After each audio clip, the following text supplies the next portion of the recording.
Hello guys, Colonel Ninny here.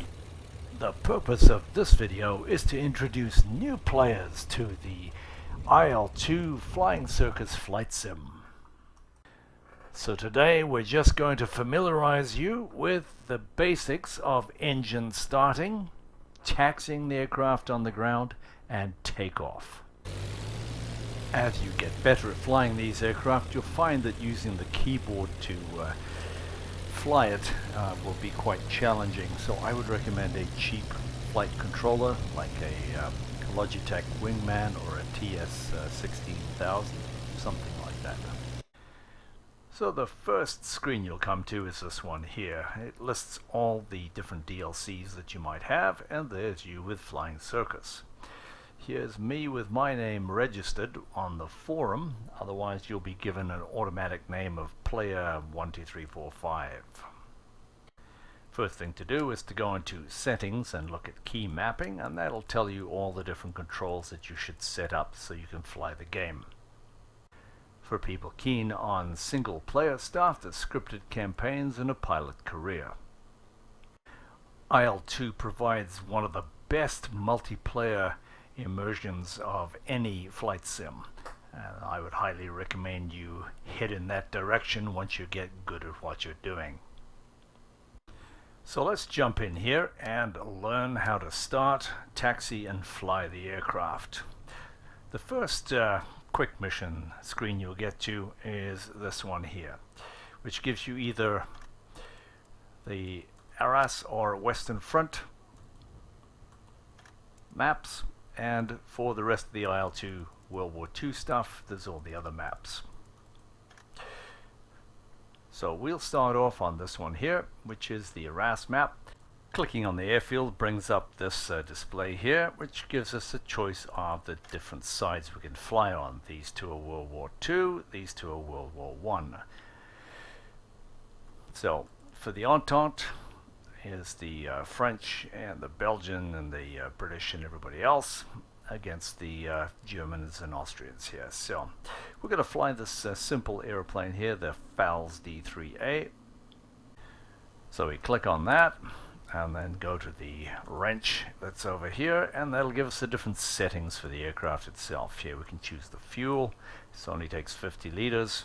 I usually like to do half. We could choose the different settings here. We're going to leave all those alone because it's going to be too complicated otherwise. We'll choose different paint schemes, and I've chosen this one here. Accept, and then start.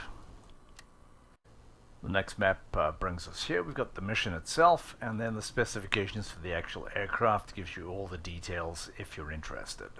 Otherwise, we can close it. And when we start, we'll start on the airfield. The first thing you'll notice is how few instruments there are in this aircraft, and actually that's the reason I've chosen it to learn to teach you to fly in it, because we want to look outside, and that's where our references are, and that's of course where the enemy is. Alright, let's have a look and see what we've got here. Right in the middle here we have the RPM gauge. To the left of that is the benzene, which is the fuel gauge. Got a clock, and they've got a couple of other switches and a compass, and that's it. On the left are the two starting units. Starting is very easy. It's the E button, and that'll put the magnetos up, wind it up, and she starts just like that. The throttle control is the left hand side of the stick, which I'll move here. It's basically a motorcycle grip where it says AUF. You can see it twisting.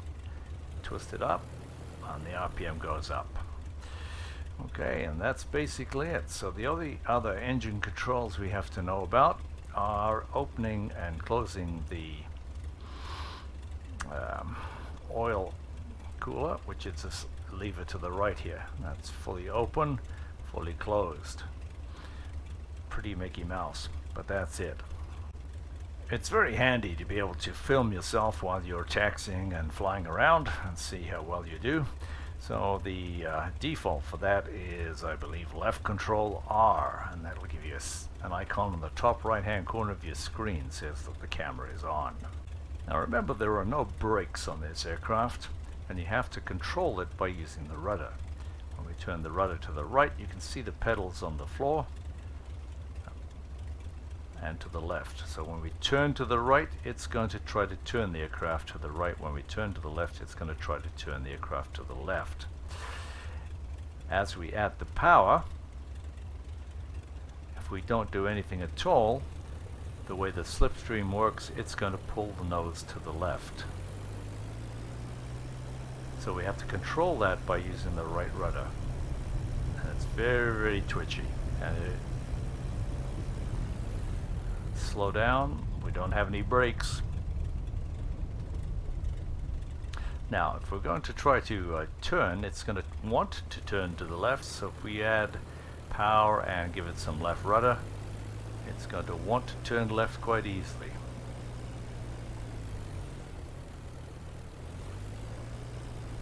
Right. So this is how you taxi full left rudder. If you want to turn to the right, it's going to take a little bit more effort. It doesn't want to go that way, and it'll take a little longer to get around.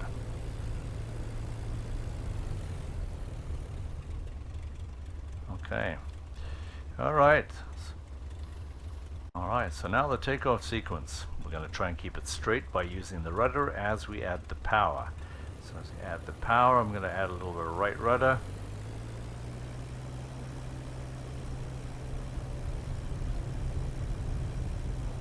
And as we go a little bit faster, you feel it starts to get light, so then tip forward on the nose just a little bit until you can see just over the nose. And then just hold the nose up slightly and we're airborne. There's no gear to worry about, no flaps, nothing else.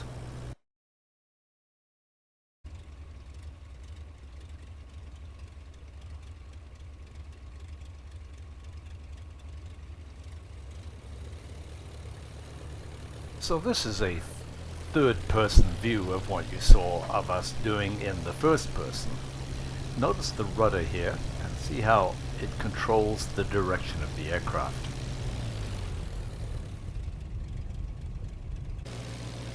You can see by holding full left rudder, we can make a very tight turning circle. And when we apply full right rudder and add the power, we'll turn to the right, but it won't be quite as tight a circle because the airplane doesn't want to go that way.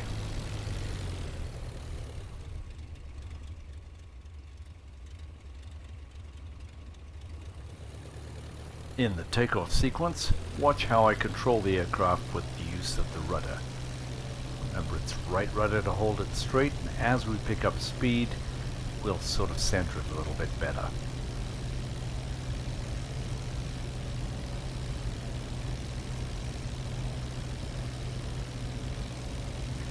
This is the first in the series for Flying Circus How to Fly videos. We'll take a look at airspeed control, climbing, descending, and turns on the next one. If you've enjoyed this video and get some value out of it, please leave a comment and subscribe and like and all those usual things. But if you want to see more of these videos, specifically with the IL-2 Battle of Stalingrad, I've got about 150 training videos for you to look at. Thanks for watching, guys. Cheers.